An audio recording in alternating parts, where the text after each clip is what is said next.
L'Afrique est un continent plein d'opportunités. On le sait tous. Mais ce qu'on ne sait pas encore forcément, c'est qui sont les acteurs qui vont peser sur ce continent demain. Quelqu'un a dit que ceux qui vont contrôler le continent vont diriger le monde. Et aujourd'hui, je vous amène à la rencontre d'un jeune entrepreneur extrêmement talentueux et qui fait des choses concrètes sur place. Il va t'expliquer les rouages et les difficultés que tu peux rencontrer pour lancer un projet entrepreneurial ici au pays. Mais surtout, il va te faire part d'opportunités que toi-même tu pourrais saisir pour pouvoir entreprendre avec lui et devenir toi aussi un acteur de changement.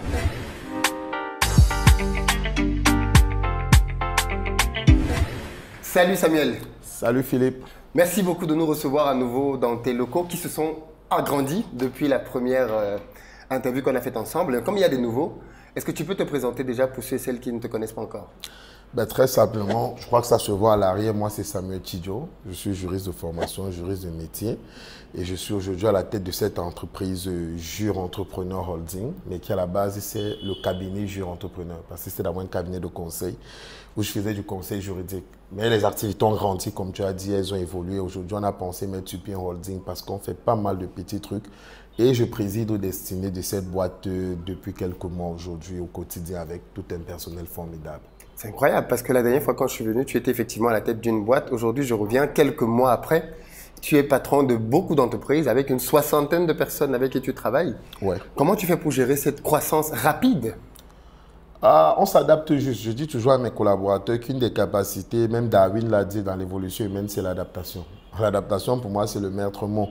On n'est jamais préparé à une croissance aussi rapide. Quand tu es fils d'enseignant comme nous autres, du public et autres, quand tu sais ce que représente malheureusement l'enseignant du public, c'est tout sauf quelqu'un qui est ronflant dans le rythme. Donc, on est parti quelque chose de très modeste. On s'est juste adapté tout simplement avec le petit bagage intellectuel et avec l'expérience de terrain.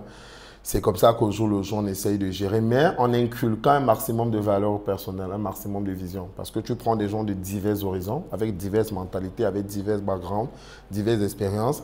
Et ce n'est pas toujours facile de leur inculquer où tu veux les amener. La vision. Beaucoup viennent un peu en mercenaires, il faut se le dire de manière très froide.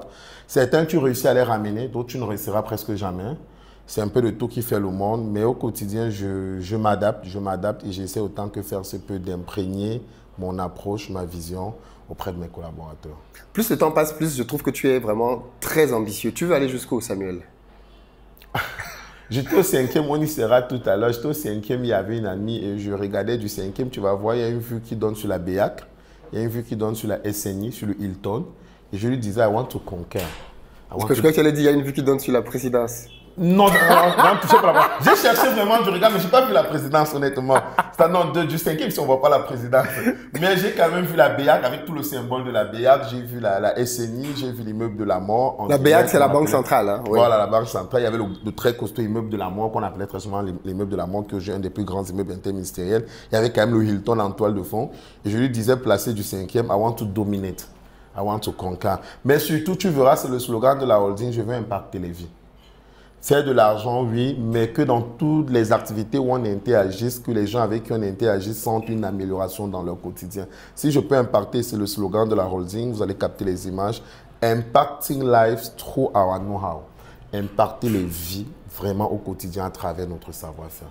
C'est là où je veux arriver. Et aujourd'hui, est-ce que tu as le sentiment que tu commences à aller vers cet objectif, que tes entreprises commencent à changer le quotidien des gens? Tout doucement, on n'est pas encore où on veut, mais tout doucement. Sur 5 cap, on veut en parler. Quand tu te lèves le matin et que tu vois dans WhatsApp quelqu'un qui te dit « Je contrôle dorénavant mieux mon business, on ne peut plus me voler, merci », ton cœur est soulagé. Tu te dis « Lui, je l'ai touché, je lui ai apporté quelque chose de concret. Il va peut-être me payer un 50, un 100 000, mais il a une vraie plus-value. » Quand tu vas sur le terrain pour l'agri-business, on va y arriver, que tu vois des producteurs qui pleurent, qui te disent « On produit, mais on n'arrive pas à vendre. » Et tu prends sur toi de mettre une chaîne avec des pays comme le Nigeria pour pouvoir racheter leurs denrées à tes frais et leur assurer qu'ils ont vendu avant toi-même d'aller chercher même éventuellement le client. Tu te dis, si mes papas et mes mamans qui sont dans l'arrêt du pays, parce que tu vas voir le slogan de notre boîte AgroTour, le Cameroun rural qui nourrit le monde. Moi, j'ai vraiment voulu donner une réponse à ces paysans qui produisent depuis des années, mais qui vivent encore mal. Va voir la réalité des producteurs dans les villages. Je suis d'accord avec toi. Tu ne sais même pas s'ils font de l'argent. Pourquoi? Parce qu'ils font beaucoup de denrées et à la fin, c'est les grosses multinationales qui viennent dicter le prix. Je me suis dit, on peut prendre une autre approche qui peut aussi leur satisfaire et nous aussi, on fait de l'argent. Et quand j'ai commencé à voir, ne serait-ce que même le sourire sur les premières mesures qu'on annonçait là-bas, je me suis dit, si on réussit, on aura fait quelque chose de grand. Donc, tout doucement, je pense qu'on est, on est en train de s'aimer. C'est en train de s'enraciner dans le sol, cet impact, ce changement. Excellent, excellent. J'ai voulu demander, mais en fait, finalement, tu as un peu répondu. D'où la volonté donc de créer autant d'entreprises. Mais en fait, c'est juste que plus tu avances, plus tu vois des besoins et tu as envie d'y répondre. Oui, il y a du conjoncturel. Hein. Il y a aussi beaucoup de conjoncturel. À la base, moi, je suis un conseil. J'ai fait le droit, j'ai été formé pour faire le droit. Je n'ai pas été formé pour gérer et manager. Je me suis juste adapté. Mais l'avantage du conseil, c'est qu'il fait face à beaucoup d'activités. Quelqu'un de l'agriculture va venir te voir parce que tu es son conseil. Quelqu'un de l'ingénierie ou de l'architecture va venir te voir parce que tu es son conseil. Les gens ont beaucoup confiance en leur conseil. Ils se sont dit, tu es maître. Et j'ai très vite cultivé cette confiance avec le public, avec mes clients. Et en comprenant dans leur activité, je me suis dit, avec le temps, mais fais juste du conseil juridique ici derrière mon bureau là. Est-ce qu'il va m'en sortir un jour avec tous les grands avocats qui existent dans ce pays? Avec le temps, je me suis muté en nombre d'affaires, en nombre de solutions, parce que je pense que l'entrepreneur, c'est celui qui donne les solutions. Quand les clients me parlaient des opportunités dans l'agro, je les écoutais. Après, je disais, peut-être il y a un truc à faire là-bas. Quand les clients venaient me parler de la comptabilité, ils en souffraient. Je me suis dit, peut-être il y a un truc à faire là-bas, c'est un cap. Et c'est un peu comme ça que c'est parti, de ma casquette de conseil, mais de ma volonté d'écouter, ears on the ground, d'écouter les choses, de même mes clients et de trouver des solutions. Et bon, après ça a été conjoncturel, on va parler de la boîte qui fait les vidéos Digicom. Moi, je ne pouvais pas payer un prestataire 50 000 chaque fois pour faire une vidéo. Sur le long terme, en tout cas. On entoure des vidéos au moins 100. Toi, tu sais, s'il faut être présent sur le net. Si je dois payer 50 000 tout le temps, c'est impossible. Un temps, j'ai dit non, mais on achète du matériel et dorénavant, on peut tourner en interne. Ça fait qu'aujourd'hui, je suis soulagé. Dans une boîte comme Digicom était très conjoncturelle et ça répondait d'abord à notre propre besoin. Sauf qu'aujourd'hui, elle peut faire des prestations pour des clients en externe et nous ramener un peu de chiffres, quoi. Donc, c'est ça l'avantage. Donc, Digicom était très conjoncturel, mais les autres, effectivement, j'ai voulu donner des réponses. Les marchés financiers, on va y arriver. C'était un peu particulier. Peut-être qu'on sera dans l'espace. Je te dirai un peu comment j'y suis arrivé. Oui, parce que du coup, on va essayer de faire une petite balade, justement, des locaux, boîte par boîte. Tu vas nous en parler un tout petit peu. Qu'est-ce que tu fais là? Quelles sont tes projections? Et puis, bien évidemment, à la fin, tu as prévu un nouveau bébé, une surprise que tu vas nous annoncer en exclusivité sur un projet qui te tient particulièrement à cœur. Donc, je ne vais pas te prendre plus de temps. On va aller tout de suite vers le bébé le plus connu finalement, 5CAP, pour que tu nous redises qu'est-ce que tu as voulu faire là, où est-ce que vous en êtes aujourd'hui et bien évidemment, c'est quoi les projections parce que d'après les dernières nouvelles, tu devais faire un lancement. Effectivement, et le lancement a eu lieu, c'était depuis le 30 décembre que 5CAP est devenu pleinement opérationnel sur toutes les plateformes online, 5CAP.com, 5CAP.net même, et sur Play Store ainsi que sur Android. 5CAP est parfaitement disponible aujourd'hui. Super. On va donc vers 5CAP. D'accord.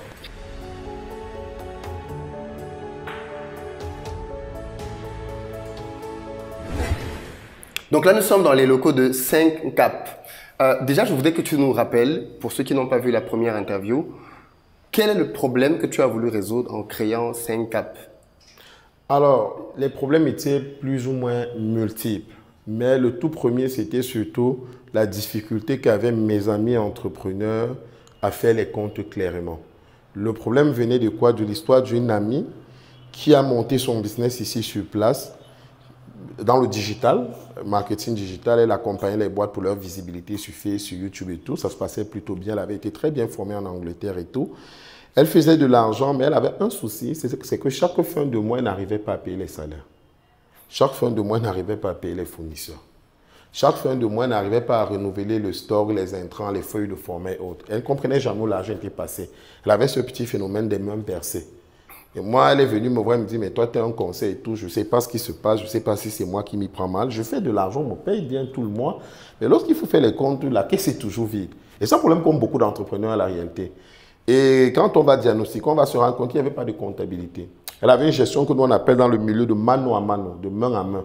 Ça veut dire que lorsqu'un client est venu et a payé 50 000 pour une prestation et qu'elle se rappelle qu'il y a un salaire qu'elle devait dire, gars, bon, prends voilà d'abord ton salaire. Sans pas prendre la peine de passer les écritures comptables. Parce que les gens ne comprennent pas que la compta, ça appuie d'abord sur les écritures. C'est-à-dire qu'il faut enregistrer toutes les OP.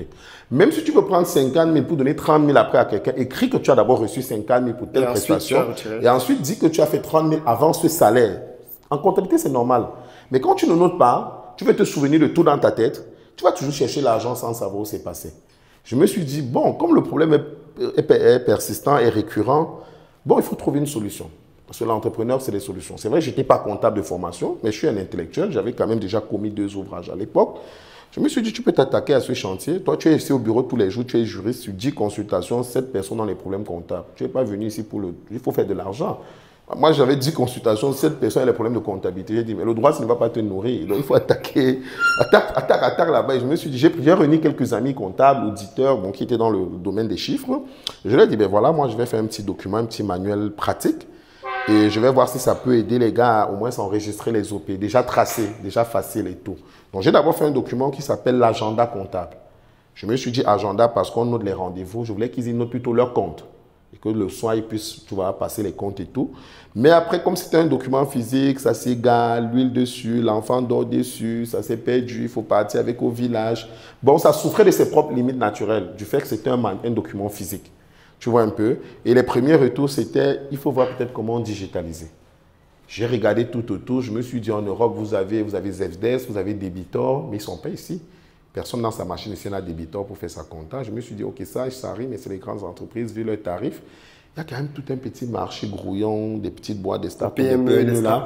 Non, pas vraiment d'appli comptable quand on y pense. C'est vrai, on va dire Excel, Google Sheet, mais combien connaissent utiliser Excel? Je me suis dit, il faut peut-être un truc, peut-être vraiment avec le cloud et tout, toutes ces nouvelles facilités. Bon, fais un truc. Je me suis dit, bon, on va faire 5 apps. On va s'attaquer. C'est vrai qu'il y avait toujours des raisons de dire, mais qui va prendre? Ils vont utiliser Google Sheet. J'ai dit non. S'il faut continuer comme ça, même quand Orange Money lançait, les gens disaient, non, on aime garder l'argent dans nos poches, qui va utiliser Orange Money, l'Africain, voilà. Mais qui n'utilise pas Orange Money aujourd'hui? Quand WhatsApp est venu, on a toujours dit WhatsApp, tout ça. Aujourd'hui, même nos parents utilisent WhatsApp que nous. Je parie que peut-être ton papa ou ta mère est même sur WhatsApp plus que toi. Donc, je me suis dit, les gens ont toujours résisté au changement, mais ça a toujours pris. Donc, les gens, ils vont toujours résister au départ, ils vont toujours se la raconter, mais mets d'abord le produit sur pied. Et c'est ce que moi, je disais à mes investisseurs. Je ne peux pas vous garantir que le produit va faire un boom, mais je peux au moins vous garantir que je vais livrer le produit. Je prends la parole que je vais livrer 5 caps. Après, comment le marché va recevoir? Je ne suis pas devin. On va, le moment venu, s'appliquer, tu vois, travailler sur l'adoption du produit. Mais je vais livrer le produit. Ça, c'était mon pari. Donc, il fallait résoudre ce problème. Il fallait donner cet outil fluide, facile, temps réel, en un clic, cloud et autres, pour suivre le business vraiment aisément, fluidement. Donc, pour dire ça simplement, ton outil aujourd'hui, 5 apps, qui est téléchargeable sur finalement les 2 principales plateformes. Oui, Apple Store et Play Store. C'est un outil qui permet en fait de pouvoir gérer la comptabilité de sa boîte. C'est drôle parce que, je t'avais déjà dit ça la dernière fois, tout ce qui concerne les chiffres, c'est nébuleux pour les entrepreneurs. Beaucoup d'entrepreneurs savent exécuter. Comment trouver des clients, comment vendre. Mais en fait, ils ne réalisent pas que c'est la structuration derrière qui va faire que tu passes d'auto-entrepreneur à société, en fait. C'est ta capacité à pouvoir te formaliser, à avoir des procédures pour décaisser de l'argent. Parce que c'est bien d'avoir un outil, mais derrière, dans ta manière de grandir, tu vas devoir avoir des process. Comment est-ce qu'on débloque, qui signe pour tel montant, ainsi de suite. Et c'est ça qui fait qu'au final, tu as une société. C'est pas juste le fait d'avoir de l'argent. Et un outil comme celui-là, il est hyper bénéfique parce que d'un, ça t'évite de gros frais en recrutement de personnes parce qu'en plus, tes tarifs sont extrêmement abordables. Bon, je sais pas si c'est juste tes tarifs d'entrée, peut-être que tu vas augmenter après, mais tes tarifs sont extrêmement abordables. On va en parler de toute façon. Et surtout qu'au début, là, par contre, la dernière fois quand je suis arrivé, l'outil était encore en phase de test. Aujourd'hui, tu nous as annoncé que l'outil est enfin lancé, c'est ça? Alors, comment on fait aujourd'hui pour bénéficier de ton outil? Quels sont les tarifs? Comment ça marche? Bah, déjà, si finalement sur l'interface derrière nous, tu vois quand même qu'on a eu Miss Cameroun avec nous, donc on a mis un peu de glam.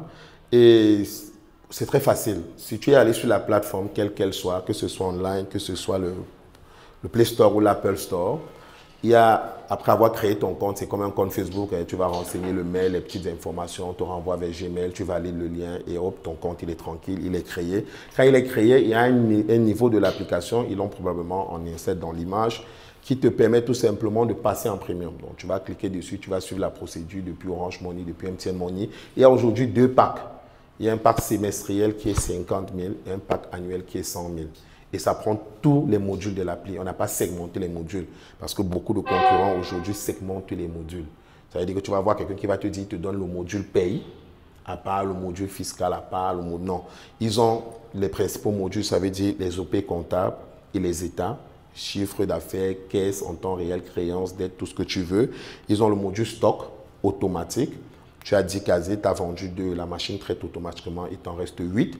Ils ont le module facturation automatique.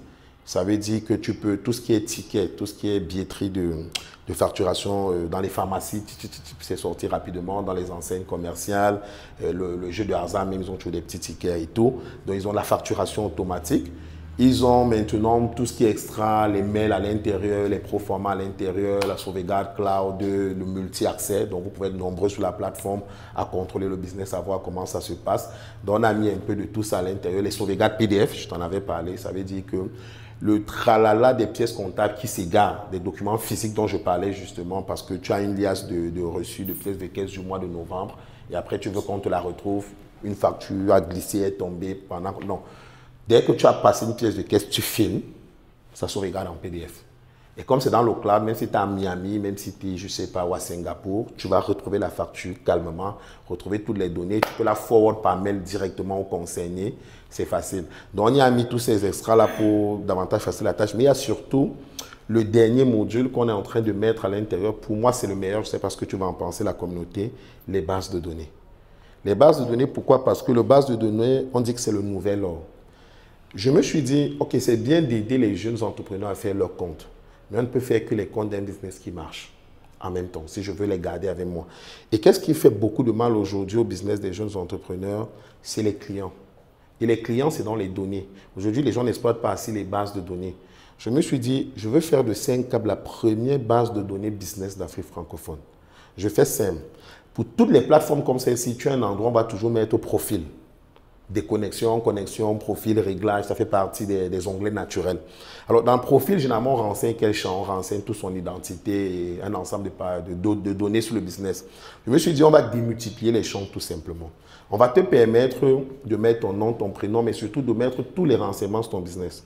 Yaoundé, comme ici, Fouda, Carrefour, Isakam, de manière très précise, de mettre l'activité que tu fais, le conseil juridique, peut-être les formations, les mises à niveau, de manière très détaillée. L'idée, c'est de permettre à la personne de donner toute l'identité de son business, tout le segment le plus précis de l'expertise qu'il peut offrir, jusqu'aux références éventuellement. Il pourra mettre ses liens Instagram, Twitter, Facebook et autres, avec une batterie de photos et de vidéos de ce qu'il fait. L'idée, c'est quoi? C'est que si toi, Philippe, qui n'est pas très familier à Yaoundé, je ne trahis rien, tu m'as dit, et que tu veux quand même faire une activité à Yaoundé, ouais. Tu vois, et tu te dis, bon, je veux un décorateur. L'événement aura lieu à Fouda. Tu rentres dans la BD de 5Cap et tu tapes décorateur Fouda. Ah, donc du coup, tu as une base de données ouverte. Ouverte. Excellent. Ça veut dire que tous ceux qui se sont enregistrés dans 5Cap et qui font à l'intérieur de la décoration, s'ils font l'informatique, s'ils font la pisciculture, la machine va te sortir tout. Et tu pourras avoir, s'ils ont mis leur face, à eux de remplir le maximum de champs. Oui. Et ça te sort 10 personnes. C'est celui qui aura le plus mis ses données. Tout à fait. Tu pourras avoir accès à son lien face, aller voir ce qu'il fait, son mail, son WhatsApp, tout, tu le contactes et tu peux travailler avec lui. On s'est dit, avec une BD comme celle-là, ça permet qu'il soit visible. Parce que je t'ai dit que j'étais en train de vouloir aller à Lagos, mais ça a été compliqué, Lagos. Parce que tu veux aller faire de l'agro, mais tu n'as pas les BD. Qui fait ta transformation agroalimentaire Lagos? Moi, je ne connais pas. Qui fait la distribution agro? Je ne connais pas. Qui fait la production? Je ne connais pas. Et je n'avais pas un outil, je pouvais aller taper et j'ai tout le fichier en temps réel, avec toutes leurs données. De sorte que je peux écrire un producteur en disant, toi tu es producteur, moi je suis là, je veux vendre, toi tu es distributeur. Et ça nous met directement en relation la plateforme. Je n'avais pas ça. Tu vois un peu.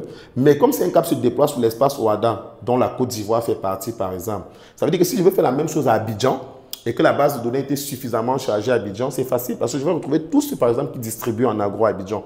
Et je pourrais leur écrire déjà, me présenter et les insérer dans mon agenda de voyage. Avec ça, en fait, on permet aux gens de se positionner grâce à un outil accessible facilement et que si quelqu'un a un besoin d'un informaticien, en fait, d'une expertise, d'un service, d'un produit, il n'a qu'à taper le produit en donnant le maximum de renseignements, à taper la zone, en précisant la zone, et le système va lui ressortir tous ceux qui dans cette zone sont répertoriés dans ce champ d'expertise tout simplement. On veut en faire à terme sur 6 mois, 1 an, la première BD business d'Afrique francophone tout simplement. Ouais. Ça veut dire que ceux qui vont souscrire ou qui ont déjà souscrit à 5Cap, pensez bien à remplir votre profil parce que du coup, l'application elle-même va devenir aussi un répertoire d'entrepreneurs. Effectivement. Et c'est une très très bonne idée. Bravo, bravo. Je pense que c'est un truc dont on a besoin et de répertorier ça en plus dans un outil fait que finalement des gens viendront dans l'outil pour différentes raisons au final. Ah ben oui, il faut trouver toujours un moyen de les amener d'abord dans l'outil qui t'allait conserver. Avec la BD, tu es sûr d'avoir des gens, même s'il n'a pas besoin de la compta, il peut s'enregistrer juste pour la BD. Je rappelle qu'ils seront sur un tarif. On a pensé quand même à un tarif différent pour celui qui vraiment n'est pas sur la compta, mais qui veut juste se mettre là-bas pour être visible. C'est-à-dire que c'est un petit décorateur, il ne fait pas encore beaucoup de chiffres. Il est vraiment pas encore nécessaire pour lui d'aller sur la compta vraiment. Alors, il peut avoir accès rien qu'à la BD pour mettre son champ et qu'il soit visible. Excellent. Et là, pour 12 mois, à l'intérieur de la BD, il ne paye que 10 000. Ah oui, effectivement. Voilà, à ce moment, il n'a pas besoin. Mais celui qui est déjà dans la compta, qui a payé ses 100 000, a d'office accès à la BD. Automatique. Mais celui qui veut être juste sur la BD peut payer juste ses 10 000. Du coup, ça veut dire que ton outil vient vraiment répondre à une grosse question. Quelqu'un qui est par exemple en Europe, qui veut travailler en Afrique, il peut prendre ton outil pour faire sa recherche de prestataire. Tout simplement. Aussi simple que ça. Il va avoir ceux qui sont les plus référencés, ceux qui ont les plus chargé leur profil en fait. Et effectivement, il pourra les contacter et travailler avec eux plus rapidement. Super. Plus facilement. Ce que je te conseille, si ce n'est pas encore intégré, c'est qu'il faudrait que tu puisses penser peut-être plus tard à mettre un système de notes. C'est-à-dire que quand quelqu'un a travaillé avec un de tes prestataires, qu'il y ait un espace où il peut noter et peut-être commenter. Oui. Et comme ça devient un peu comme Amazon. C'est-à-dire que quand tu viens, tu vois ce que les prédécesseurs ont dit sur ce fournisseur. Sur ce fournisseur pour être un peu plus rassuré. Ça te permet d'être peut-être plus Oui, rassuré. effectivement, on va le faire. Ça peut être pas mal. OK. Aujourd'hui, donc, la plateforme est lancée. Il y a des clients qui commencent à travailler dessus. Quelles sont tes perspectives? C'est quoi la suite pour Syncap? Ben, déjà, je l'ai dit à tous ceux qui travaillent avec moi ici, en termes de chiffres, on voudrait au 31 mars avoir au moins fait 10 000 abonnements annuels. Donc, OK. 10 000 abonnements de 100 000, ça voudra dire 1 milliard de chiffre d'affaires. Excellent. Sur le Cameroun, minimum, on voudrait clôturer l'année aux alentours, peut-être 4 à 5 milliards, si c'est possible. Entre ceux qui vont prendre la BD et l'abonnement courant, on voudrait que tout ça mélangé nous fasse flirter dans les 5 milliards de chiffre d'affaires. Maintenant, sur la zone OADA, puisque c'est 17 pays, quand tu retires le Cameroun, ça fait quand même 16 pays, ça fait 270 millions d'habitants. Bon, si tu retires nos 30 millions, ça te fait quand même 240 millions d'habitants. Même s'il y a les grands pays, les bébés et tout, et que tu fais un quart pour faire la population active cible, on pense quand même que si dans 2 ans, on a pu faire 1 million sur tout l'OADA, ça fera quand même 100 milliards. Donc, il y a l'OADA qu'il faut conquérir. Il y a l'OADA qu'il faut conquérir aujourd'hui et ça tombe bien parce que depuis qu'on est L'OADA, c'est un espace économique. Hein, oui, qui a une approche un peu commune sur le droit des affaires, tout à fait. sur le droit des sociétés, qui a une loi comptable commune. C'est grâce à ça, en fait, quand on donnait un outil comptable pour le Cameroun, on pouvait l'aligner sur l'OADA parce que les règles comptables sont communes pour ces 17 pays. Tout à fait. Tu vois un peu. Donc, la réponse ici pouvait valoir là-bas. Et l'idée, c'est effectivement de conquérir l'espace OADA aujourd'hui parce que c'est aussi un espace, la chance veut qu'il est très Afrique francophone. Donc, ils ont quand même du culturel et du linguistique à peu près commun. Tu as beaucoup de gens qui font la compta ici, qui font des séminaires de perfectionnement à Abidjan, au Togo, à Lomé, au Don. Ils se côtoient beaucoup. À Dakar, ils se côtoient beaucoup. Donc, ils se parlent. Les outils qui sont ici leur parlent à Abidjan, ça parle à Dakar, ça leur parle tous. Ou les outils qui sont là-bas. Donc, c'est un marché dans lequel on peut pénétrer. Il n'y a pas de barrière professionnelle, il n'y a pas réellement de barrière culturelle ou linguistique. Donc, c'est un marché qui est vraiment à notre portée. Et l'approche aujourd'hui, c'est que, comme je disais, depuis qu'on est passé chez toi et chez d'autres, il y a de plus en plus de demandes. Là, on a un rendez-vous avec un cabinet sur Abidjan, je ne vais pas dévoiler le nom, mais qui est vraiment très intéressé. Alors, on a mis un système commercial, je vais t'en parler tout à l'heure pour te demander ton avis. Comme ça, tu vas me faire une consultation gratuite. Parce qu'on a fait un système de référencement intégré pour faciliter les ventes. Okay. Ça veut dire qu'on permet aux gens d'avoir un code vendeur à l'intérieur de la plateforme. Et lorsqu'ils font une vente, où qu'ils soient, ils mettent juste leur code vendeur. Et à la fin du mois, le système leur fait un paiement. Ah, excellent. Avec ça, on a libéralisé le paiement. Ça veut dire que même sur Abidjan, il y a des gens qui, sans même avoir la licence, comme cabinet, signent avec nous, obtiennent leur code vendeur. Et comme il a un portefeuille client parce qu'il a un cabinet comptable, s'il convertit 100 clients, pourvu qu'à chaque fois qu'il installe 5 caps sur chaque client, il met son code vendeur. Le système lui donne 10% directement. C'est 10%? 10% des 100 000 ou 10% de 50 000, 10% en la réalité. Donc à chaque paiement ou c'est pour une il a ses 10%. À vie? Non, tant qu'il a fait une conversion. C'est ce que je dis, oui, c'est ça. Oui. Okay. Et année après année, on va augmenter. Après année, on va augmenter. Pourquoi? Parce que le marché va se réduire. Plus les gens vont s'abonner, plus il n'y aura plus de nouvelles abonnés à prendre en fait. Donc, il faudra vraiment cravacher pour avoir de nouvelles conversions. Donc, on s'est dit avec le temps 15, 20, peut-être d'ici 5 ans, on sera même à 25% de commission. Ça va leur demander de toujours charbonner, quoi. Donc, l'idée, c'est que tu es un prestataire, tu es un particulier, tu t'enregistres, tu sais que tu sais vendre, tu génères ton code de vendeur.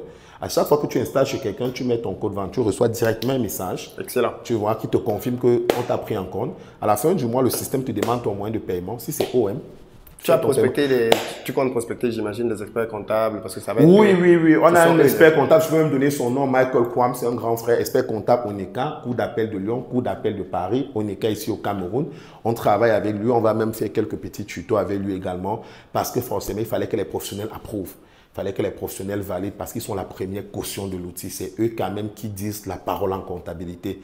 Donc, on a travaillé quand même avec des experts de la comptable, mais aussi de la FISCA, qui est un domaine cousin, ils sont un peu familiers. Donc ça, c'est un peu ce qu'on a pensé. Ça fait que sur le déploiement international aujourd'hui, même sans être présent physiquement, avec ce système de vente intégré, on est en train de faire le nécessaire de com pour que les gens sachent que où qu'ils sont, ils peuvent. Ils n'ont qu'à maîtriser via les tutoriels ou via une formation qu'ils peuvent faire ici, où nous déplaçons, on leur fait ça là-bas, et après ils peuvent diffuser, ils peuvent spread 5 caps dans leur pays sans trop de problèmes. Mais quand même, il faut toujours avoir des bases sur place. Donc, avec le système de licence, la licence en droit, c'est un contrat qui permet de donner le droit à quelqu'un d'exploiter le produit sur place. Mais tu gardes la propriété juridique. Mais lui, il a un droit d'exploitation dans un confin territorial donné, généralement un pays ou une ville. Donc, on est également en train de travailler avec des partenaires qui veulent avoir les licences pour être les dépositaires du CNCAP dans ces pays-là. De sorte que c'est eux qui implémentent la politique de com et de distribution là-bas, qui touchent les commissions. Et nous, on a maintenant une sorte de reversement sur leur vente. L'idée, ça peut être que lorsque lui fait un abonnement de peut-être 100 000, toi, tu as peut-être 30%. En tout aussi, lui prend beaucoup de frais parce que maintenant, les frais de déploiement dans le pays, c'est carrément sa charge. Ça fait que toi, tu prends moins maintenant. Il te soulage aussi d'un certain niveau de frais. Tout à fait. Après, toi, en tant que manager, c'est à toi de voir parce qu'il y a beaucoup d'outils. C'est à toi de sous-peser tous les outils et te dire ici, quel est l'outil qui est mieux? Est-ce que j'assume le déploiement? Est-ce que je le laisse? Est-ce que... On peut aussi s'aligner sur une grosse boîte et on est en train de démarcher une multinationale, je ne vais pas citer laquelle, mais toi, je t'ai dit, voilà, qui est très présente dans tout l'espace Afrique francophone en termes de points de vente, en termes de bases de données, parce que personne ne peut avoir les bases de données comme les maisons de la télécommunication, en termes de puissance même de communication. Avec des boîtes comme celle avec une major, comme celle-là, les 1 million d'abonnés, tu peux le faire même en 12-18 mois. Oui. Parce qu'ils ont le point de vente, ils ont déjà la BD, ils peuvent rallier ça à des forfaits Internet et de com en disant si vous prenez 5 cap qui est comme notre outil, on vous donne peut-être un pack Internet de 2 mois et tout et tout. Alors là, tu le laisses prendre même 60%, tu ne prends que 40%. Parce que la puissance qu'il a en termes de déploiement est telle que même si tu ne prends que 30%, je te rappelle par exemple que, sans le dévoiler, chacun va essayer de comprendre, ils ont 11 millions d'abonnés rien qu'ici. Bon, si tu déploies ça sur l'espace OADA, c'est des mecs qui te font sur l'OADA déjà plus de 100 millions d'abonnés. Donc, fait 1 million de conversions derrière et ce n'est fait qu'1% de leur propre BD. Et tu vois, quand tu démultiplies en France, sachant que la zone aussi a arrimé même à la même monnaie, autre grosse facilité.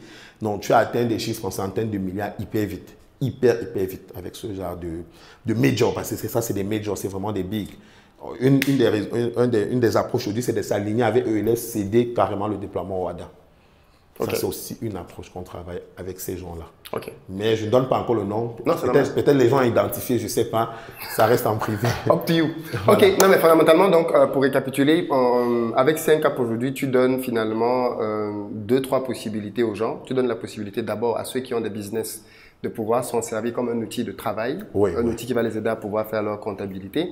Mais pour aller un peu plus loin, tu proposes aussi aux gens désormais de pouvoir travailler avec toi là-dedans pour pouvoir eux aussi gagner de l'argent en développant l'outil, c'est-à-dire un peu comme ce qu'on appelle communément c'est pas le bon mot, mais MLM, c'est-à-dire que finalement ça y ressemble un peu. Très digitalisé, un MLM hyper digitalisé. Oui. En fait, c'est un système de commission, c'est-à-dire toi tu prends le truc et maintenant tu peux le déployer. Et en le déployant, bien évidemment, à chaque fois que tu trouves un nouveau client, tu gagnes. Petite question pour toi, mais j'imagine que c'est déjà inclus parce que tu l'as dit tout à l'heure. Mais moi qui suis par exemple quelqu'un qui utilise le 5 si j'ai envie de parrainer quelqu'un, je peux moi aussi, même si je ne suis pas dans la logique d'avoir 100 personnes, si je pense que je peux avoir 2-3 personnes, à mon petit niveau, je peux avoir un code qui me permet de pouvoir faire venir des gens dans l'application et bénéficier aussi de... Alors, je te rappelle qu'il y a 2 personnes qui peuvent intervenir dans le cas de figure intégrée. Il y a celui qui est le commercial ou le vendeur. Lorsqu'il est le seul à intervenir, il a 10%. Mais on a pensé à celui qu'on appelle le référent. Ça veut dire quoi? Il peut arriver quelqu'un qui, lui, n'a peut-être pas besoin de 5 caps ou lui n'a pas le temps d'aller sur le terrain. Tu as parlé, par exemple, des experts comptables. Ils ont déjà des cabinets avec beaucoup de clients. Bon, un gros expert comptable, il ne va pas laisser son bureau. C'est un grand expert de l'ONECA. Il ne va pas quitter son bureau. Il a beaucoup de dossiers pour aller sur le terrain, voir des commerçants et dire, je vais t'installer 5 caps. Mais il peut dire à un de tes commerciaux, viens, je t'amène à ma réunion ou je t'amène à la séance de travail avec mes clients ou je te donne tout leur BD. Donc, tu vas aller les convertir. En donnant mon nom, tu es presque sûr que le travail est fait à 80%. Bon, puisque ce n'est pas lui qui va doit être le vendeur qui va l'installer, mais c'est lui qui t'a recommandé, c'est lui qui t'a référé. En principe, lui, il y a un espace qui vous a référé dans le système intégré de vente. Tu vas mettre son Gmail. En mettant son mail comme ça, le système va le prendre en compte et les 10% sont faits tels que toi. Tu as 7, toi qui installes, lui, il a 3%. Pareil, lui reçoit le message systématiquement. Super. À chaque vente. Donc, même pour ceux qui ont des gros portefeuilles, mais qui ne peuvent pas aller sur le terrain et qui veulent juste nous recommander leur union, leur association, les différents espaces où ils pensent qu'en nous introduisant, la conversion peut être rapide et facile. Il y a un code pour eux pour qu'ils touchent également leur argent tranquille. Super. Quelqu'un qui se dit, OK, moi je suis d'un pays, par exemple, Bénin, et ils n'en ont pas parlé, mais j'ai envie de déployer 5 apps dans mon pays. Comment cette personne procède? Bon, de toutes les façons, s'il ne veut pas passer nécessairement par le système, ça dépend s'il estime qu'il veut juste générer son code vendeur, vendre et toucher son argent. Mais s'il veut être sûr que c'est lui qui est le dépositaire là-bas, alors il doit nous contacter pour qu'on négocie une licence éventuellement. OK. Mais donc, ça, en gros, il y a cette possibilité. Oui, d'obtenir la licence d'exploitation, comme on l'appelle, et d'être maintenant celui qui est le dépositaire de 5 câbles là-bas. Il conduit sa politique. En fait, du coup, il a une sorte d'exclusivité aussi. Voilà, forcément, il conduit une sorte de politique là-bas, mais suivant un cahier de charge qui a été signé entre les deux parties. Il fait le travail et nous, on touche quelque chose et on renouvelle périodiquement l'accord. C'est une sorte de franchise, quoi. À la réalité. Très bien. Ben écoute, je pense qu'on a fait le point sur 5 apps. Les uns et les autres ont bien compris où est-ce qu'on en est aujourd'hui. D'une idée hier est née une version bêta qui a été testée pendant plusieurs mois. Et aujourd'hui, on a un produit définitif qui, bien évidemment, comme tout produit digital, subit des améliorations quotidiennes. Mais en tout cas, on a un produit qui est sur le marché aujourd'hui. Donc, tous ceux d'entre vous qui entreprennent, qui ont des petits business ou même qui ont des projets au pays, vous pouvez aller, bien évidemment, télécharger l'application sur les différentes plateformes, que ce soit Play Store ou Apple Store. Elle est désormais disponible. Et puis, bien évidemment, il a expliqué, si vous voulez plutôt vous en servir comme un outil pour gagner de l'argent, ben, vous avez aussi cette alternative-là qui vous est donnée. Il y a autre chose, comme j'ai dit tout à l'heure, qui vous attend dans quelques minutes. Donc, si vous êtes arrivé jusqu'ici, ben, c'est très bien. C'est pas tout. Il y a encore d'autres choses à voir. C'est quelqu'un qui a beaucoup de choses en réserve. Donc, on va simplement passer dans un autre de ses business pour qu'il nous en parle un tout petit peu afin qu'on continue de découvrir son monde. Alors à présent, on est dans une autre de tes structures. Ici, on est chez Digicom. La particularité, c'est que la dernière fois, quand on était là, cette structure n'existait pas. Donc, d'où vient l'idée de créer Digicom? Alors, Digicom, c'est l'abréviation de Digital ou Solutions Digitales, Communication et Marketing. OK. Voilà, je tiens d'abord à le dire. Digicom vient tout simplement d'un besoin, celui de la visibilité. C'est aussi venu d'un problème et on va y arriver. Visibilité, pourquoi? Parce qu'il faut quand même le dire à nos amis les entrepreneurs, mais peut-être qu'ils le savent déjà. On ne peut pas aujourd'hui faire évoluer un business sans pas être visible. Mais ça demande de mettre beaucoup de moyens. Il faudrait que les gens comprennent. Je ne vais même pas parler des coûts pour toi en termes de machines et autres. La visibilité, on pense peut-être que c'est très difficile. Parce que si je prends mon cas de conseil juridique et permets-moi vraiment de développer un peu dessus, je ne pourrais même pas en tant que cabinet de conseil, donc cabinet juge d'abord, avoir peut-être l'espace que j'ai pu occuper à un moment donné sans le net. Tu vois un peu parce que dans le schéma classique du juriste qui est formé, qui veut faire carrière dans le droit chez nous, tu vas collaborer en cabinet d'avocat, donc un aîné qui va te prendre, qui va te tenir la main, qui va t'apprendre le métier. Tu vas être postulant, peut-être tu vas passer le barreau, devenir avocat, faire 5 ou 10 ans selon comment tu es brillant et ambitieux dans son cabinet, prendre une partie de son carnet d'adresse et aller t'installer un jour. Même dans la finance, c'est à peu près pareil en disant je suis maintenant de tel côté, donc vous pouvez toujours me retrouver. Et c'est ceux dont tu as traité les dossiers qui vont te suivre. Mais aujourd'hui, le net permet à la réalité pas d'avoir un raccourci, mais quand tu as une qualité que tu peux exposer, que tu peux montrer à la face du monde, que le trafic client vienne plus vite. C'est-à-dire que sans passer forcément par tout ce chemin, tu peux rapidement t'installer professionnellement, avoir une clientèle, prester et vivre. Et ce besoin digital faisait que, parce que moi, je n'avais pas l'outillage. J'étais obligé toujours de contacter un prestataire pour mes vidéos, pour mes formations, pour mes chroniques, en fait, pour toute la production intellectuelle que je voulais donner. Tu vois un peu, pour toute cette visibilité dont j'avais besoin pour parler de mes ouvrages, parce que j'en ai en droit, mes articles et tout. Et ça me coûtait 50 000.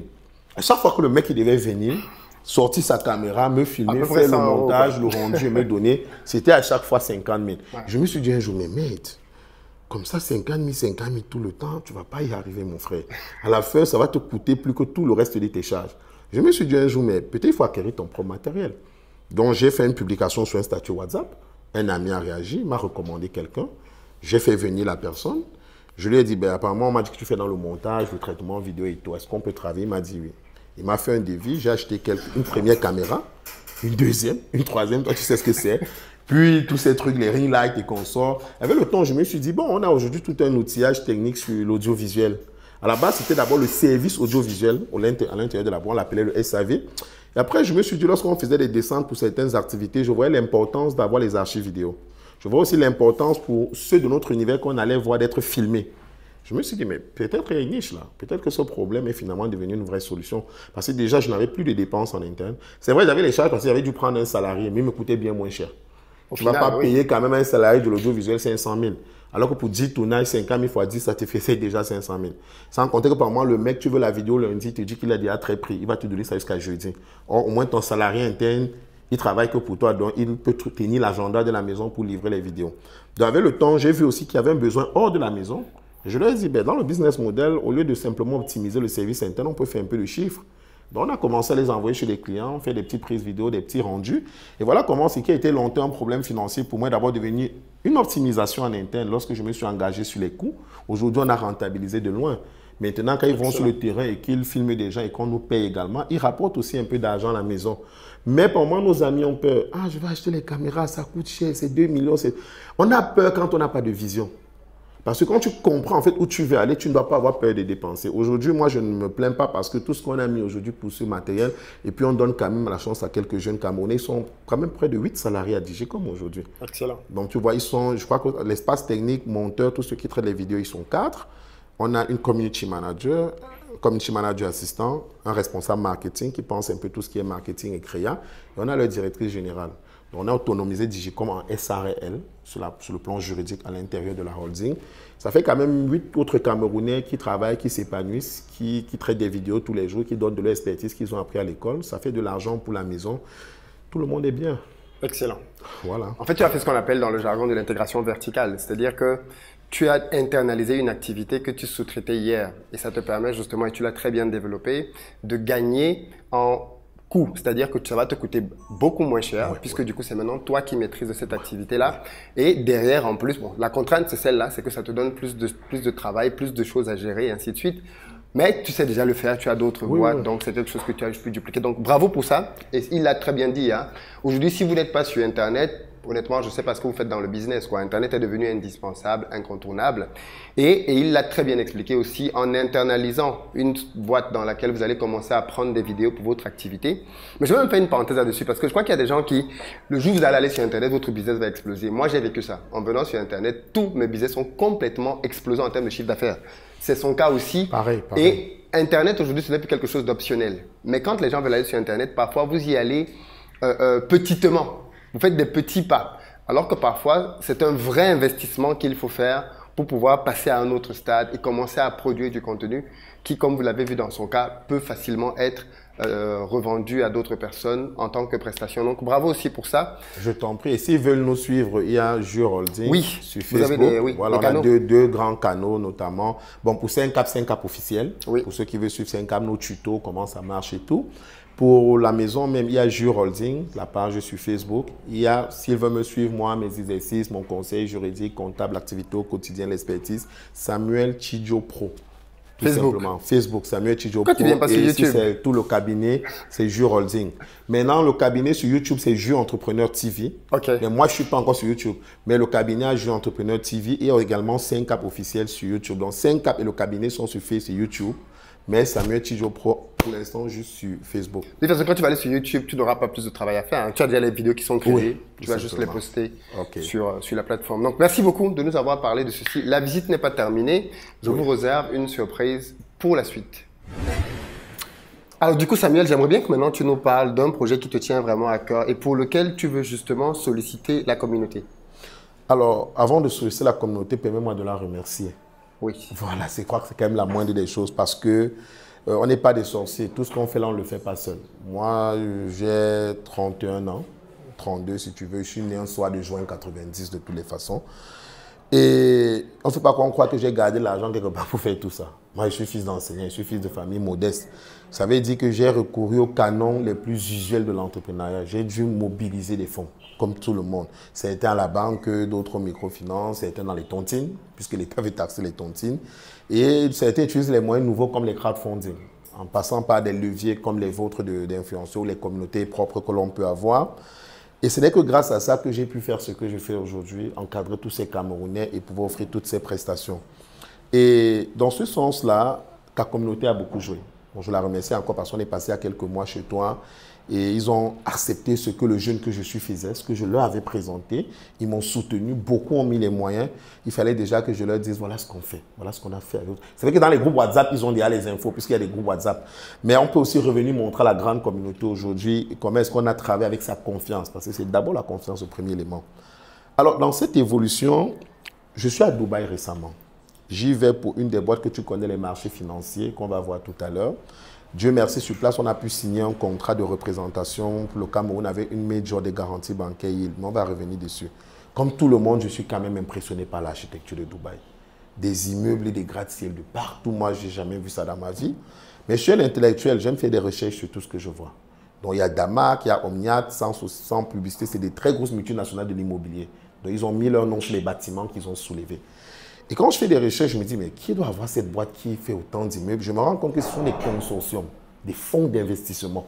Nulle part, ce n'est une seule personne qui peut avoir pris son argent et levé cela.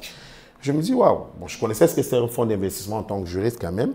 Et puis, je pousse la recherche et je me rends compte que même beaucoup de grands milliardaires, les Amazon et autres qu'on admire, qu'on félicite, en fait, ils ne sont jamais seuls.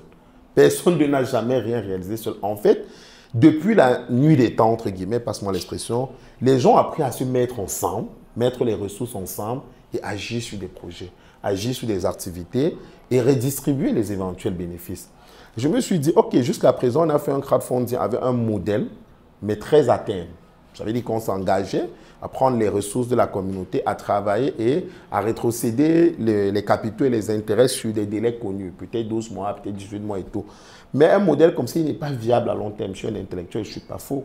Je me suis dit, mais il y a pourtant beaucoup à faire. Qu'est-ce qu'on fait pour résoudre l'équation entre toutes ces niches sur lesquelles il faut travailler, mais la pression financière qui naît aussi d'un crowdfunding très à terme? Quel outil je peux trouver qui permet de toujours avoir la confiance de la communauté, continuer à développer, travailler, sans pas que la pression financière tue de bons produits et qu'à terme, tout le monde puisse être satisfait. Et je me suis dit, mais je vais faire simplement comme eux, je ne vais pas réinventer le monde. S'ils ont fait des fonds d'investissement, pourquoi je ne peux pas solliciter aujourd'hui que les locaux et la diaspora, qu'on se mette ensemble? On voit les Maliens le faire énormément. Donc, j'ai fait quelques recherches et peut-être là, en tant que juriste, ce n'était pas très difficile. Je me suis dit, c'est quoi un peu les fonds d'investissement au Cameroun? Bon, pas grand-chose, beaucoup de vides juridiques, un peu comme quand Orange Money lance à l'époque, il n'y avait pas réellement de loi sur l'argent en téléphonie mobile. La réalité, c'est qu'il y a beaucoup d'aspects de la loi qui n'ont pas encore été travaillés en entrepreneuriat parce que ce n'est pas très utilisé chez nous. Bon, la loi n'a pas encore, le législateur n'a pas encore pris la peine de prendre les devants. Je me dis, ben, il y a un adage chez nous qui dit que ce que la loi n'interdit pas le permet. Bon, si elle n'a pas légiféré réellement, particulièrement sur les fonds d'investissement, donc rien ne m'empêche de réunir des gens et qu'on mette de l'argent en commun pour faire des activités surtout légales, déclarées comme celle-ci. On ne vend pas de la drogue ou je ne sais pas quoi. Et donc, je me dis, aujourd'hui, il faut qu'on fasse un fonds d'investissement. Aujourd'hui, ce que moi je viens de dire, annoncer à la communauté via toi, via ta plateforme CR, le cabinet Jules, déjà parce qu'on est cabinet de conseil, on maîtrise quand même l'outil juridique, l'outil comptable, l'outil financier. Donc on a quand même le gage de l'expertise sur lequel on travaille depuis pas mal d'années. On a un espace spécialisé, on va le visiter tout à l'heure. Moi je m'avance à dire que c'est le plus huppé d'Afrique centrale. Ils vont le voir peut-être plus loin. C'est le plus huppé. Tu vas voir qui préside à ça, l'ingénieur financier de qualité qu'on a là-bas. Je me suis dit, mais après, j'ai quand même la ressource humaine qu'il faut pour ça. J'ai aujourd'hui l'expérience au projet entrepreneurial avec le temps, avec l'année qu'il faut pour ça. J'ai la ressource humaine, j'ai les locaux. Peut-être c'est le moment de dire à la communauté, et si on faisait un pas pour se donner plus de moyens, de plus conquérir. Regardons les Nigérians comme ils conquièrent partout. Ils se mettent ensemble, ils viennent ici quand il y a bas, c'est tout. Et si à un moment donné, on sortait de notre petite tanière de peur et on mettait vraiment les moyens ensemble, on pourrait faire plus que 5 ans. Oui. Tu as vu le jeune garçon là, sur MyWallet, on va en parler. Il y a tellement de projets que les jeunes Camerounais, on pourrait porter des projets qui sur 2 ans seraient en milliards, en centaines de milliards, mais surtout seraient positionnés sur tout l'espace Ouada et peut-être avec des entrées sur l'espace anglophone. Parce qu'on a de plus en plus de Ghanéens avec qui on travaille, qui sont intéressés par ce qui se fait en Afrique francophone. Mais il faut des fonds. Et malheureusement, je ne vais pas pincer mes amis du milieu bancaire, ils font beaucoup. Mais la vérité, c'est qu'il y a des entreprises jeunes qui ne peuvent pas aller aujourd'hui à la banque et avoir 400 millions. On ne leur donnera pas, pour une raison ou pour une autre. Alors qu'en se mettant ensemble, on peut lever ces fonds-là facilement. Parce qu'il y a un effet de levier quand on se met tous ensemble qui fait que finalement, personne ne met beaucoup, mais on met tous ensemble beaucoup. Et on peut travailler et faire des choses. Donc aujourd'hui, notre cabinet vient annoncer qu'il met sur pied un fonds d'investissement. Et ils pourront découvrir les modalités en cliquant sur un lien qui, je crois, va s'ajouter à la vidéo sur les conditions d'accès à ce fonds, les modalités de fonctionnement du fonds, de rémunération et tout, les projets sur lesquels le fonds veut se déployer. Mais oui, on lance aujourd'hui ici un fonds d'investissement pour continuer de développer, de déployer, d'accompagner l'initiative entrepreneuriale jeune. Je pense que c'est un besoin énorme. Hein. De notre côté, chez Investir au pays, on est aussi dans une réflexion qui va aboutir à un fonds finalement. Parce que l'entrepreneuriat, c'est la mise ensemble d'un écosystème dans lequel il y a de la formation, parce qu'on forme les entrepreneurs, mais il y a de l'argent. Forcément. C'est pour ça que la Silicon Valley en réalité. Parce que Silicon Valley, c'est un endroit dans lequel les gens viennent avec des idées brillantes, mais parce que c'est un endroit où on rencontre des idées, on rencontre des gens très intelligents, mais on rencontre aussi de l'argent.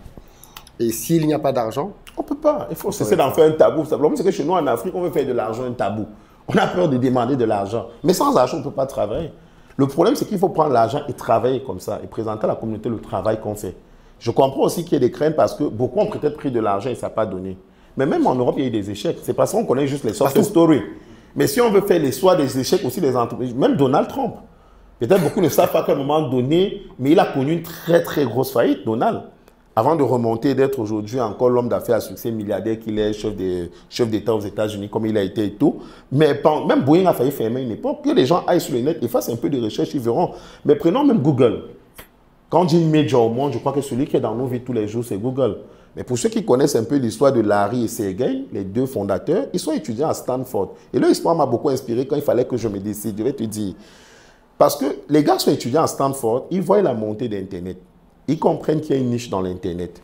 Et ils comprennent que s'ils réussissent à faire leur truc Google, ça veut dire cette sorte de plateforme d'information en temps réel, ça peut le faire. Ils en parlent à un professeur qui va en parler à un autre de leurs professeurs. J'ai revu vraiment le documentaire. Le monsieur va leur signer un chèque de 200 000 $. Ce n'est pas leur ami, ce n'est pas leur famille, ce n'est pas du leur money. C'est leur professeur juste. Il entend l'idée. Il est professeur à Stanford. Et Stanford, c'est une grosse université aux États-Unis. Ça veut dire qu'ils avaient une belle carrière. Ils allaient sortir docteur, avoir une belle carrière. Donc, les mecs pouvaient rester dans une logique carriériste et sécuriser leur vie.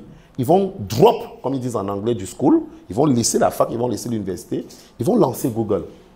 Je crois que le reste is history. Tout le monde voit ce qu'est Google. Mais eux-mêmes, ils ont eu 200 000 $ pour commencer. Parce qu'ils sont encore que des étudiants. Et c'est chez nous qu'on veut faire de l'argent un tabou. Et je te rappelle qu'après 2 ans, tout ce qu'ils ont donné, c'est des t-shirts à leurs actionnaires. Après 2 ans, non, l'histoire est sur le net, je dis, après 2 ans, le monsieur a témoigné, le professeur avait vendu une société à lui 1 an avant, il avait un peu de cash. Il a vu les enfants, il a parié. Il est milliardaire aujourd'hui juste pour cet investissement dans Google, ce professeur-là. Bien sûr. Oui. Multimilliardaire. Et il a dit, après 2 ans, ces enfants nous ont réunis, nous ont donné juste des t-shirts Google. Et ils ont dit, laissez-nous travailler. Il n'y a pas encore de l'argent, mais laissez-nous travailler, ça arrive. Ils ont dit, il n'y a pas de problème, on vous suit. Et aujourd'hui, tous sont milliardaires. Non, tous ceux qui étaient dans la première vague, tous sont milliardaires, même sans travailler. Les gars, Larry et Sergey bossent encore. Eux, ils sont au quartier, ils touchent de l'argent. Mais il y a peut-être eu d'autres échecs dans d'autres universités. Pour dire à un moment donné, je comprends que les gens vont se poser des questions. Les gens vont avoir peur. Mais je vais dire à un moment donné, si on ne prend pas ces paris, d'autres vont continuer à les prendre. Ils vont continuer à nous dépasser. Tout à fait. Est-ce qu'on veut que la zone Afrique francophone reste toujours la dernière? Est-ce qu'on ne veut pas croire en sa jeunesse qui fait déjà des preuves et qui travaille? Moi, je dis, prenons le risque. Mettons-nous en commun comme les autres font depuis des années partout ailleurs en fait et essayons de soulever aussi notre espace économique. Moi, je pense que l'idée est bonne. Moi, je trouve que le projet est ambitieux. Et en fait, je pense que ça commence à faire résonance dans l'esprit de beaucoup de personnes. C'est d'ailleurs pour ça que quand je fais passer des entrepreneurs comme toi sur la chaîne, il y a de l'engouement derrière. Des gens qui veulent voir comment on peut aider, est-ce que techniquement on peut faire quelque chose et parfois même financièrement, comment est-ce qu'on peut Tu ne mesures même pas l'engouement de ta chaîne. Je te l'ai dit quand tu es venu. Ah, c'est vrai. Donc toi, tu ne mesures, laisse-nous te dire, parce que toi, tu ne mesures même pas les bienfaits que nous rencontrons pas sur toi. Tu ne mesures même pas. Et donc, fondamentalement, ça traduit effectivement le fait que de l'autre côté de l'écran, il y a de plus en plus de personnes qui comprennent que dans le business, on n'est pas tous obligés d'avoir la main dans le cambouis. On peut soutenir ceux qui ont la main dans le cambouis pour en faire des champions. Et donc, effectivement, l'idée du fonds d'investissement, je suis à fond derrière le fait qu'il faut que les gens misent. En ayant bien évidemment conscience qu'on peut gagner, on peut perdre. Donc, il faut toujours mettre des sommes que l'on sait que l'on peut perdre au final. Mais après, c'est aussi la confiance qu'on a dans l'entreprise. C'est que vous n'allez pas aller mettre l'argent dans n'importe quel projet. Vous allez bien sélectionner les entrepreneurs, les projets. Parce que de toutes les façons, tout le monde y gagne. Mais ils vont voir des modalités. Il y a un conseil d'administration. Les projets sont choisis sur l'Instagram. Il y a un lien en barre de description qui vous permet d'avoir les détails de cette initiative. En tout cas, je reviendrai. dans quelques temps pour voir comment ça avance, les premiers projets qui sont sortis de cet univers, parce que beaucoup de gens vont certainement vous contacter à la suite de ceci, parce qu'il faut le dire, il y a des gens qui attendent ça en fait, hein, qui ont de l'argent et qui attendent des projets. Et je rappelle déjà que le fonds va d'office se positionner sur le déploiement international de Syncap. Donc le déploiement interne Cameroun de Syncap est fait par Syncap SA lui-même, mais le déploiement hors Cameroun, c'est le fonds d'investissement. En partie aussi, il va faire d'autres choses. Ça veut dire que pour ceux qui vont sur le fonds, et je t'expliquais les licences, les majors et autres, sur l'argent que le fonds va faire sur Syncap, ça peut être vraiment beaucoup de milliards, ils vont se rétribuer dessus. Ce n'est que un. Il y a beaucoup d'autres projets, mais c'est le fonds qui va déjà assurer le déploiement international de Syncap et c'est une grosse ressource en termes de revenus. Un gros potentiel. Excellent. Donc, ceux qui veulent investir, vous savez où vous orienter en ce début d'année. J'aimerais bien que l'on voit, si tu veux bien, avant de terminer notre interview, les autres bébés dont tu as un peu parlé pendant l'interview. Tu as dit que c'était la plus grande salle d'Afrique centrale. On va voir. Allons voir ça. On va voir, d'accord.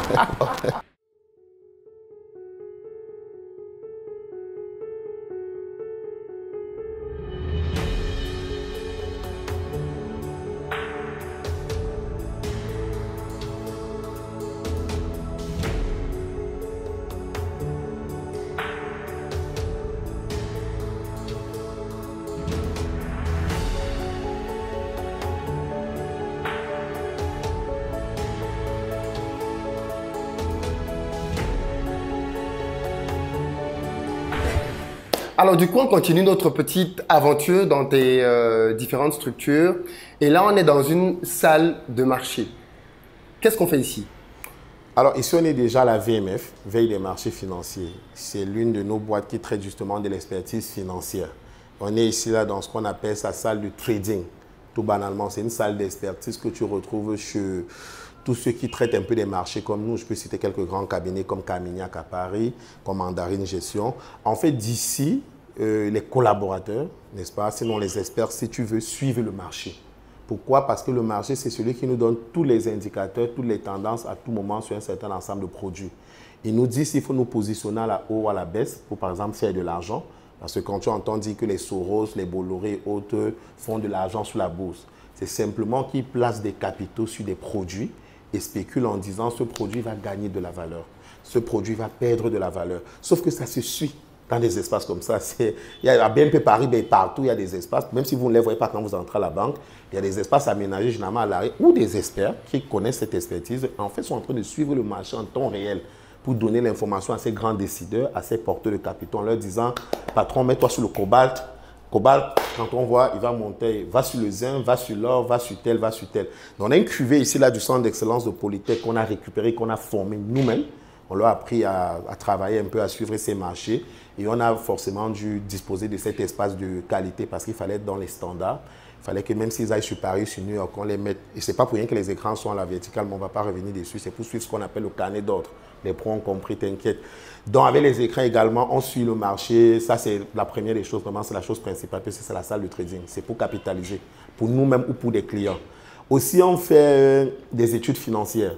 Quand on parle d'un espace quand même d'expertise financière, de marché financier, ça veut dire qu'un client peut nous demander la situation du pétrole sur les 6 derniers mois et à terme sur les 3 prochains mois. On a tout ce qu'il faut ici. On a un département d'analyse qu'on a traversé à l'entrée et on va te faire l'étude la plus nickel sur toutes les tendances sur le pétrole. Ça peut être un bulletin de 200 pages. On te le sort dans les délais que tu veux. Donc, on fait des études financières sur tous les secteurs, tous les produits. On sait te dire pourquoi est-ce que le domaine de l'aviculture actuellement dérange des poussins. C'est à la réalité parce que le marché du maïs n'était pas bien. On a dû se retourner tous vers le Brésil qui est le premier producteur au monde en fait. Donc si le maïs qui est le premier aliment pour nourrir les poussins n'est pas dehors, tu as forcément l'aviculture qui va être impactée. C'est une des raisons, ce n'était pas la seule. Mais nous ici, là, parce qu'on suit le maïs qui est une matière première agricole, donc qui est positionnée sur le marché comme le coton, comme le blé, on sait traiter cette information financière rare et fine pour la donner à quelques clients de choix. Donc, on suit tout ce qui est expertise financière, tout ce qui est marché financier. On fait des études, on monitore les marchés, on fait de la capitalisation via des positions de trading pour nous-mêmes et pour les clients. Voilà en fait les 3 gros registres que l'on a ici. Excellent. Et pour cette partie, si on a un de vos experts, si on est le responsable d'ailleurs, c'est l'expert en chef, ingénieur financier, ex de BNP Paribas Bruxelles, ex de Fortis Bank, William Hans. Je n'en dis pas plus. C'est lui qui mastermind toute l'expertise financière ici et le William, tu peux te présenter rapidement pour ceux qui ne te connaissent pas? Donc, comme le DG a dit, je m'appelle William Hans. Donc, je suis ingénieur en finance, gestionnaire de risque de formation. Et je travaille dans des grosses boîtes, comme le DG disait, mais pas que celle-là. Et je suis ici donc pour épauler et m'assurer du suivi technique et de la faisabilité des projets. Vous suivez particulièrement quelle matière? Moi, j'ai vu ce tableau quand on est entré ici, et avec plein d'abréviations, SIES, qu'est-ce que c'est tout ça? Bon, ici, par exemple, on va prendre le premier ici, c'est matières premières. On suit l'or et le pétrole, puisque le DG a parlé ici du pétrole. En fait, ça va, en dehors de pouvoir générer de l'argent sur le suivi, au niveau des études, ça va nous permettre de comprendre l'inflation. Étant donné que l'or, c'est ce qu'on appelle une valeur refuge, ça va nous permettre de savoir si les investisseurs sont énormément exposés sur les marchés ou plutôt sont réticents à investir. Donc, si on achète beaucoup d'or, c'est que les investisseurs ont peur d'investir sur le marché. Par contre, le pétrole, qui est ici, étant donné que c'est l'outil d'expansion de l'économie, puisqu'il faut l'énergie pour pouvoir grandir, suivre les deux produits nous permet de savoir où va l'économie en fait mondiale. Et ça nous permet de prendre toutes les autres positions en comprenant ces deux produits, ça nous permet de comprendre l'économie mondiale. D'accord.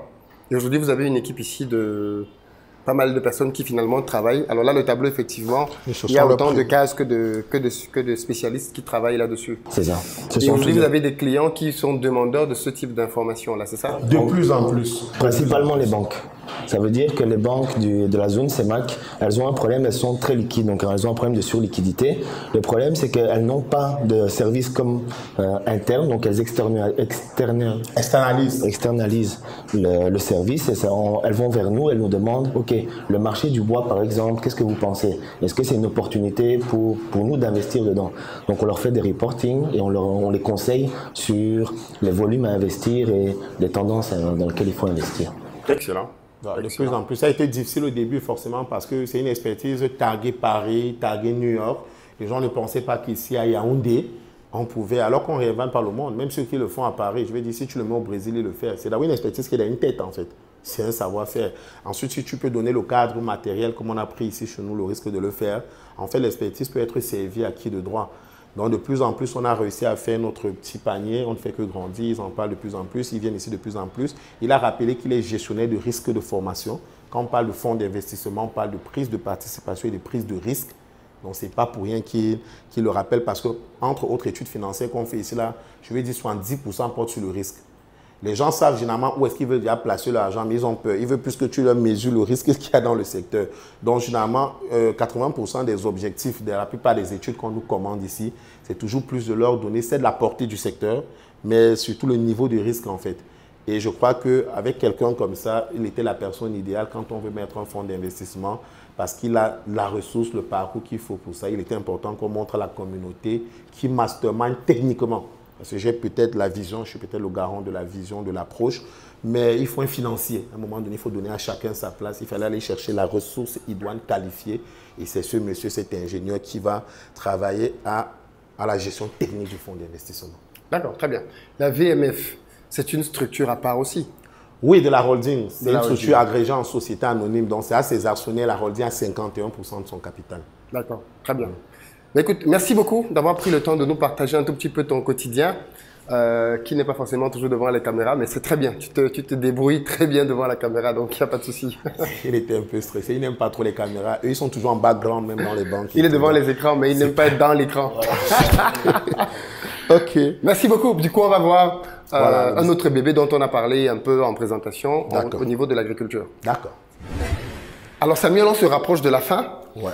Et ici, on arrive dans une initiative que tu as eue qui consiste à faire de l'agriculture, mais différemment. C'est quoi le concept que l'on retrouve chez Agro? Alors, Agro Tour Cameroun, COPCA veut dire coopérative avec conseil d'administration. Pas besoin de trop épiloguer. On sait aujourd'hui que la coopérative est la forme juridique la plus conseillée pour ce qui concerne tout ce qui est agriculture. Donc, on s'est aligné tout simplement. Maintenant, ici, la volonté, c'était qu'on en a parlé déjà un peu. J'ai dit... j'ai voulu me placer sur le segment de l'exportation, de la vente. Pourquoi? Parce que je pense que sur le segment de la production, on est déjà assez fourni. Peut-être on peut faire mieux, mais je me suis dit, il y a déjà pas mal de champions là-bas.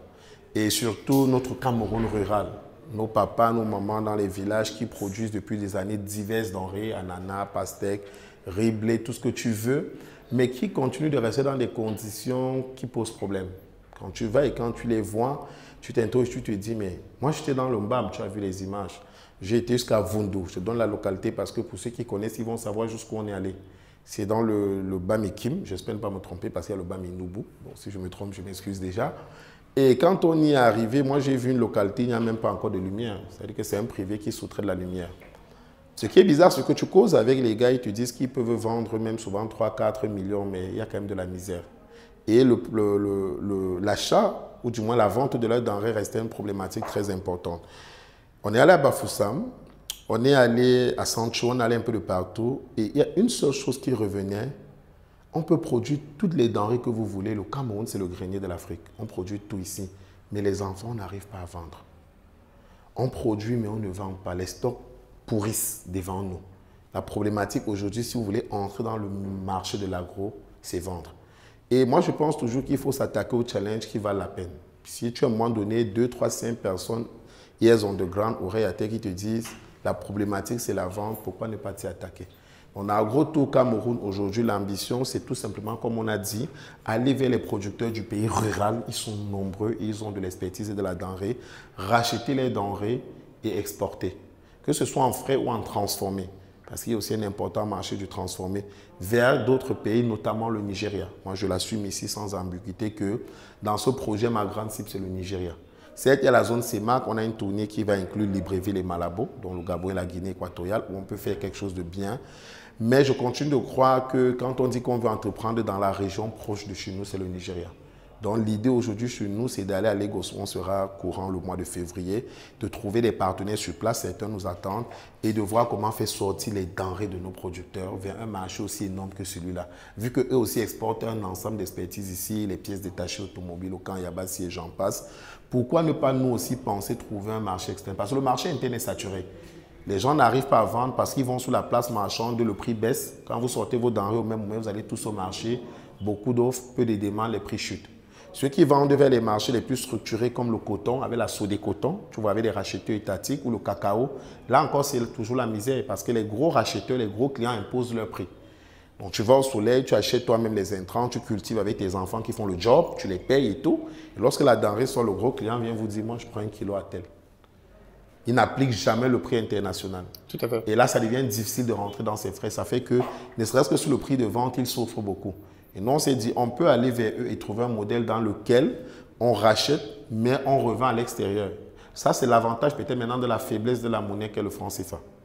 Parce que tu es presque sûr que si tu trouves un couloir d'exportation régulier, rien que le différentiel de monnaie te donne une plus-value systématiquement. Pour ne pas dire si tu vends tous les stocks. Donc aujourd'hui, on a toute une tournée, comme je t'ai dit, le Nigeria, le Gabon, la Guinée équatoriale, où on est en train de vouloir faire des partenaires. On a également une partie de la communauté qui nous a dit regardez vers le Canada sur certains produits, parce que la communauté afro et même blanche ici consomme un certain niveau de produits, un certain niveau de denrées. Je rappelle qu'on est positionné sur toutes les denrées.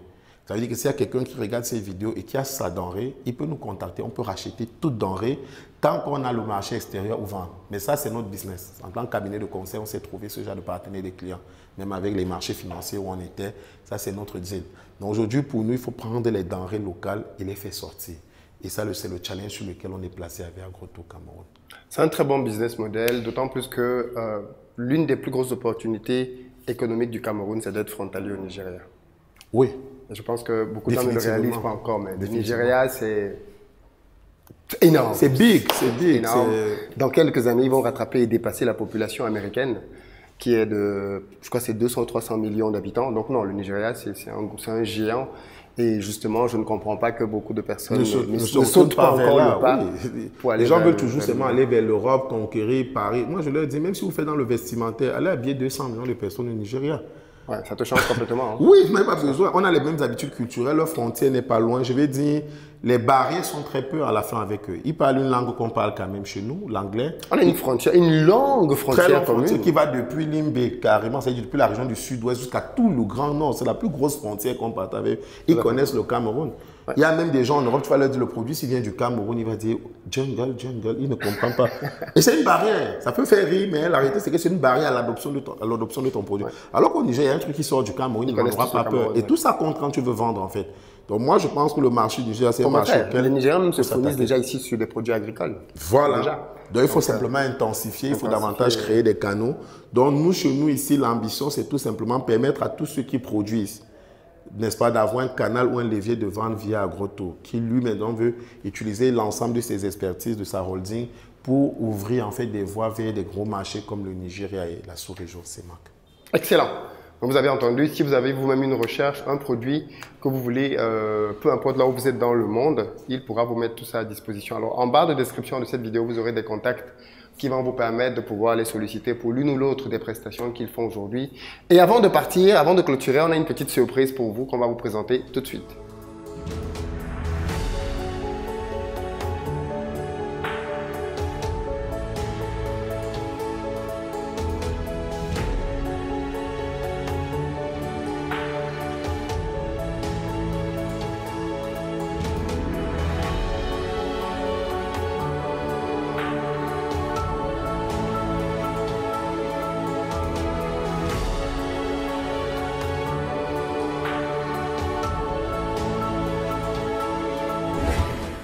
Alors là, on est dans un lieu un peu spécial. C'est un espace récréatif. Ouais.